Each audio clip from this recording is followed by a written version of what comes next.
الرجیم بسم اللہ الرحمن الرحیم۔ عزیز طلبہ، ہم نے سورہ یونس کا مطالعہ کیا اور اس کی ایکسرسائز بھی ابھی دیکھی ہے۔ تو حضرت یونس علیہ السلام اللہ کے جلیل القدر پیغمبر، بہت عالی شان پیغمبر، اور اسی وجہ سے اللہ تبارک و تعالیٰ نے ایک پوری سورہ اتاری اور اس سورہ کا نام بھی سورہ یونس رکھا گیا۔ حضرت یونس علیہ السلام اپنی امت کو، اپنے لوگوں کو اللہ کے بارے میں، اللہ کی توحید کے بارے میں، قیامت کے بارے میں، اخلاق و کردار کے بارے میں، جو انسان کی معاشرتی ترقی کے لیے ضروری چیزیں ہیں اور آخرت کی کامیابی کے لیے بہت سی چیزیں بتاتے رہے، بڑا سمجھاتے رہے۔ لیکن ان کی جو قوم تھی وہ نڈار اور بے باک تھی۔ عزیز طلبہ، ہر نبی باذن اللہ بات کرتا ہے، اللہ کی طرف سے جو ڈائریکشن ہوتی ہے اس کے مطابق بات کرتا ہے، اور آپ کی بات اصل میں اللہ کی بات ہوتی ہے، اور وہ اللہ کے کاز کو لے کر، اللہ کی اسائنمنٹ کو لے کر کریا نگر نگر جاتا ہے، لوگوں کو گائیڈ کرتا ہے اور اپنے آرام کو بے آرامی میں بدل لیتا ہے۔ اور اس کی یہ خواہش ہوتی ہے، بلکہ حرص بھی ہوتی ہے کہ لوگ بات سنیں، اللہ کے بارے میں سنجیدہ ہو جائیں اور اللہ پر ایمان لائیں، اپنے اخلاق و اطوار کو صحیح کریں اور اپنی زندگی کو پازیٹیو بنائیں۔ اس سلسلے میں ہر نبی نے بھرپور کردار ادا کیا اور محنتیں کی۔ حضرت یونس علیہ السلام نے بھی اپنی قوم پہ بڑی محنت کی، بہت ٹائم صرف کیا، ہر آرگومنٹ سے ان کو سمجھانے کی کوشش کی، ہر چیز ان پر عیاں کی، ان کو گڈ اینڈ بیڈس بتائے، ان کو اچھا اور برا بتایا، تمام چیزوں کے بارے میں ہر جگہ تک پیغام پہنچا دیا۔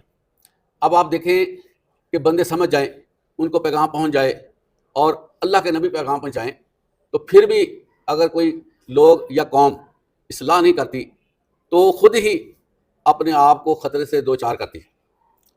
اور اللہ تعالیٰ کی یہ سنت ہے کہ جب لوگ ظلم پر تل جائیں، جو اللہ کی ہدایات ہیں اس کو وائلیٹ کریں اور اللہ کے نبی کی تکریم نہ کریں، اللہ کے نبی کی باتوں کو جٹلا دیں، بلکہ ٹھٹھا کریں، فکریں کسیں اور ان کے بارے میں سنجیدہ نہ ہوں، تو جب یہ چیزیں اللہ کے نبی کر لیتے ہیں، تمام حجت ہو جاتی ہے، ہر پہلو سے لوگوں کو آزما لیا جاتا ہے، تو پھر قوم کو عذاب کا سامنا کرنا پڑتا ہے۔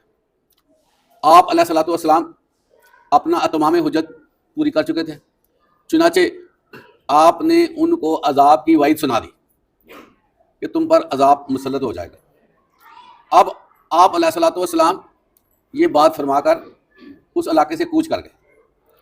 تو یہ تھوڑا سا پروٹوکول تھا کہ اللہ کے اذن کے بغیر وہ علاقہ نہ چھوڑتے، لیکن ان کے ذہن میں انسان ہونے کا ناطے بات آئی، وہ وہاں سے چل پڑے۔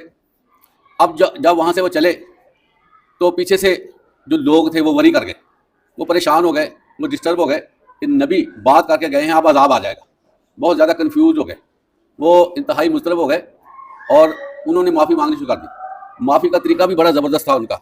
انہوں نے اپنے سارے لوگوں کو ساتھ ملایا، اپنے جانوروں کو بھی ساتھ ملا لیا، سب کو ساتھ ملا کر کھلے میدان میں جا کر اللہ سے معافی مانگی اور گڑ گڑائے، ریکویسٹ کی، توبہ کی، رجوع کیا، اللہ سے گزارش کی کہ یا اللہ ہمیں معاف کر دے، ہم سمجھ نہیں سکے، تو حق پر ہے، تو صحیح فرماتا ہے۔ تو گریہ زاری کر کے اللہ تعالیٰ نے جو فیصلہ تھا عذاب کا، جو نبی کی طرف سے پیشین گوئی تھی، اس کو واپس لے لیا۔ اور یہ واحد عذاب ہے عزیز طلبہ جو اللہ تعالیٰ نے واپس لیا، وگرنہ جو ڈیسیژن ہوتے ہیں نا وہ واپس نہیں لیے جاتے اللہ کی طرف سے، تو اللہ تعالیٰ نے اس کو واپس لیا۔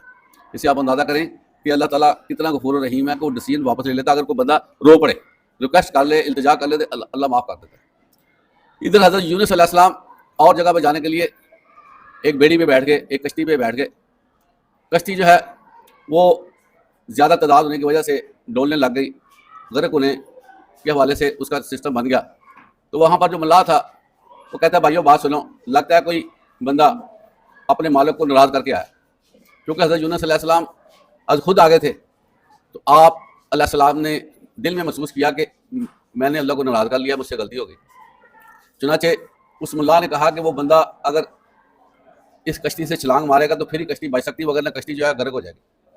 تو اس میں بہت سے لوگ بیٹھے تھے، تو حضرت یونس علیہ السلام نے یہ فیصلہ کیا کہ میں دریا میں چھلانگ لگا دیتا ہوں تاکہ باقی لوگ بھی بچ جائیں، ان کو مسئلہ نہ بنے میری وجہ سے۔ چنانچہ حضرت یونس علیہ السلام انہوں نے دریا میں چھلانگ لگا دی اور دریا بلٹ ہو گئے۔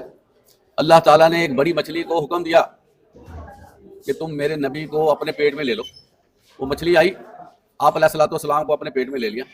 ساتھ ہی اللہ کی طرف سے یہ سخت ہدایت آئی کہ میرے بندے کو کچھ ہونا نہیں چاہیے، میرے نبی کو تکلیف نہیں ہونی چاہیے، میرے نبی کو تم نے کھانا نہیں ہے، اس کو زخمی نہیں کرنا، ڈسٹرب نہیں کرنا۔ چنانچہ وہ مچھلی نے حکم الہی کے مطابق اپنے آپ کو بالکل محفوظ کرایا۔ حضرت یونس علیہ السلام محفوظ رہے، اور کچھ عرصہ کے بعد اس مچھلی کو حکم دیا گیا کہ میرے بندے کو نکال باہر کرو۔ چنانچہ سائڈ پہ ہو گئے، مچھلی نے حضرت یونس علیہ السلام کو نکالا۔ اب یہاں جو بیچ کا معاملہ ہے نا، اس اسٹے کا جو مچھلی میں آپ کا ہوا، وہ بڑا اہم ہے عزیز طلبہ۔ آپ اس کو اندازے میں نہیں لا سکتے، اس کو آپ کیلکولیٹ نہیں کر سکتے کہ مچھلی کا اندرونی حصہ کیسا ہوگا، اور وہاں پر بندہ زندہ بھی رہے تو کتنا ایک خوفناک سسٹم ہوگا ادھر۔ لیکن جو ہے وہ حضرت یونس علیہ السلام مچھلی کے پیٹ میں رہے۔ یہ دنیا کا ایک یونیک واقعہ ہے اور بڑا ہی عجیب واقعہ ہوا۔ لیکن وہاں پر ایک بات جو حضرت یونس علیہ السلام نے کی، وہ ہمارے لیے بڑی اہم ہے۔ نبی جو ہوتے ہیں نا، نبی یہ بہت ڈرنے والے ہوتے ہیں، اور کوئی معاملے میں اگر ڈسٹربنس ہو جائے تو اللہ سے بہت رجوع کرنے والے ہوتے ہیں، انتہائی رجوع کرتے ہیں، اور اس طرح کا رجوع کرتے ہیں کہ کوئی بندہ اس طرح کا رجوع نہیں کر سکتا جس طرح کے نبی رجوع کرتے ہیں۔ اتنی آہوداری، گریہ داری، ریکویسٹ، اتنی عاجزی اس کا تعین نہیں کر سکتے۔ عزیز طلبہ، آپ نے ایسا کلمہ ادا کیا، ایسا کلمہ ادا کیا کہ اللہ تعالیٰ نے جو مچھلی کے پیٹ میں بھیجا تھا، اللہ تعالیٰ نے اپنی رحمت سے ان کو واپس لے کر آئے۔ وہ کیا کلمہ تھا؟ لا الہ الا انت سبحانک انی کنت من الظالمین۔ کوئی معبود نہیں، کوئی مالک نہیں، کوئی عبادت کے لائق نہیں مگر اللہ، اور بے شک میں ہی ظالم ہوں، میں ہی ظالم ہوں۔ آپ اندازہ کریں، یہ کلمات آپ پڑھتے رہے، بے شمار کلمات آپ نے پڑھے، اللہ نے رحمت کی اور مچھلی کے پیٹ سے باہر آئے، اور پھر دوبارہ سے اپنی زندگی کا آغاز کیا۔ بات آپ کو بتانے کی یہ ہے کہ یہ جو کلمات ہیں نا، ان کو دماغ میں، دل میں، جسم میں بسا لیں، لا الہ الا انت سبحانک انی کنت من الظالمین، کیونکہ ہر انسان ظالم ہے، پتہ ہے آپ کو، غلطی در غلطی، بھول در بھول، پریشانی اور اللہ کو چھوڑ دینا، فرائض میں کوتاہی کرنا، ہر معاملے تو ہم پیچھے ہیں، ہر معاملہ ہمارا ادھورا ہے، پتہ ہے آپ کو۔ لیکن جو بندے عاجز ہوں گے نا، جو اعتراف کر لیں گے، وہ کامیاب ہوئے گا، وہ پھر اس چیز سے بچ جائیں گے جو اللہ کے غضب کا سبب بنتی ہے، اللہ کے قہر سے بچیں گے۔ تو یہ ایک بہت ہی پیارا کلمہ ہے، بہت ہی اعلیٰ کلمہ ہے، انتہائی پورا اثر کلمہ ہے، جو اللہ کی رحمت کو لے آتا ہے۔ جو بندہ لا الہ الا انت سبحانک انی کنت من الظالمین پڑھتا رہے گا نا، تو اللہ تعالیٰ اس کو گناہوں سے پاک کرتا رہے گا، معافی دیتا رہے گا، اس کے ساتھ محبتیں کرنے لگ جائے گا۔ اس لیے سورہ یونس میں سب سے بڑا یہ پیغام ہے کہ اللہ کی طرف رجوع کر لو، اور اپنے آپ کو سرنڈر کر دو، اپنے آپ کو اللہ کے حوالے کر دو، اور جھک جاؤ اللہ کے سامنے کہ یا اللہ میں عاجز ہوں، میں نے ظلم کیا ہے، مجھ سے غلطیاں ہو جاتی ہیں، معاف کر دے، میں ہی ظالم ہوں۔ اللہ تعالیٰ ہمیں عمل کی توفیق عطا فرمائے۔ وآخر دعوانا الحمدللہ رب العالمین۔